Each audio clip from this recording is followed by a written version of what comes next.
দর্শক, আপনাদেরকে বলেছিলাম যে চীন খুব অ্যাগ্রেসিভলি চাচ্ছে যে বাংলাদেশি রোগীদেরকে তাদের দেশে নিয়ে যাওয়া, অথবা বাংলাদেশে তারা যখন নাকি হাসপাতাল করবে এমন এমন সব হাসপাতালের পরিকল্পনা করছে যাতে বাংলাদেশি রোগীদের আর ভারতে, থাইল্যান্ডে বা সিঙ্গাপুরে যেতে না হয়।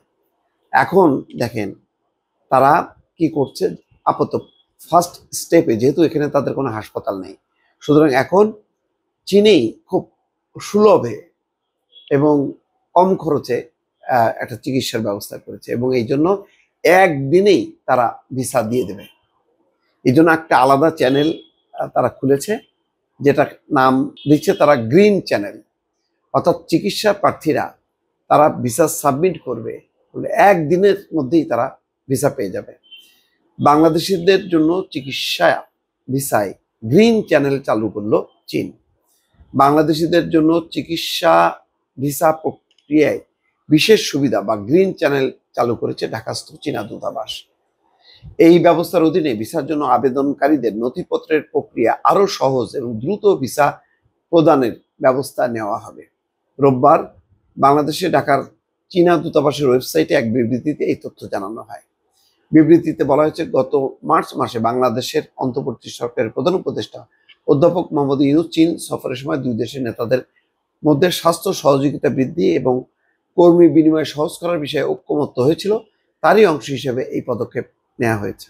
এতে বলা হয়, এই উদ্যোগের আওতায় এখন থেকে বাংলাদেশের লাইসেন্সপ্রাপ্ত ট্রাভেল এজেন্সিগুলো চিকিৎসার উদ্দেশ্যে চীনগামী যাত্রীদের ব্যাংক ডিপোজিট সার্টিফিকেট ও আত্মীয়তার প্রমাণপত্র গ্যারান্টি হিসাবে দিতে পারবে। যাত্রীদের যদি ডিপোজিট সার্টিফিকেট থাকে আর আত্মীয়তার প্রমাণপত্র যদি ট্রাভেলগুলো যদি দিতে পারে, এই জন্য আর পররাষ্ট্র মন্ত্রণালয় থেকে ডকুমেন্টেশন অথেন্টিকেশনের প্রয়োজন হবে না। আগে ওই পররাষ্ট্র মন্ত্রণালয় থেকে আবার ডকুমেন্টগুলো অথরাইজড করা লাগতো, এখন সেটা লাগবে না, ট্রাভেল এজেন্সিগুলিই পারবে। এছাড়া মেডিকেল ভিসার জন্য ভিসা কেন্দ্রে একটি আলাদা কাউন্টার চালু করা হয়েছে, যেখানে আবেদনকারীরা অপেক্ষা না করেই সরাসরি ডকুমেন্ট জমা দিতে পারবেন, এবং জরুরি চিকিৎসার ক্ষেত্রে একদিনেই ভিসা পাওয়ার ব্যবস্থাও রাখা হয়েছে। গ্রিন চ্যানেল ব্যবস্থায় আবেদনকারীদের সাক্ষাৎকার দেওয়ার ক্ষেত্রেও অগ্রাধিকার থাকবে। তাদের লাইনে দাঁড়ানোর প্রয়োজন হবে না। কেউ চিকিৎসার কারণে সরাসরি সাক্ষাৎকারে উপস্থিত হতে না পারলে ট্রাভেল এজেন্সির গ্যারান্টি পত্রের মাধ্যমে রিমোট সাক্ষাৎকার দেওয়ার সুযোগ পাবেন বলেও বিবৃতিতে জানানো হয়। তাহলে দেখেন, ট্রাভেল এজেন্সিগুলি অর্থাৎ জুমের কানেক্ট করে দেবে, এবং সেখানে যদি মানে দূতাবাসেও যাইতে হবে না। তাহলে দর্শক বুঝতেই পারছেন যে কত সহজ করে ফেলছে।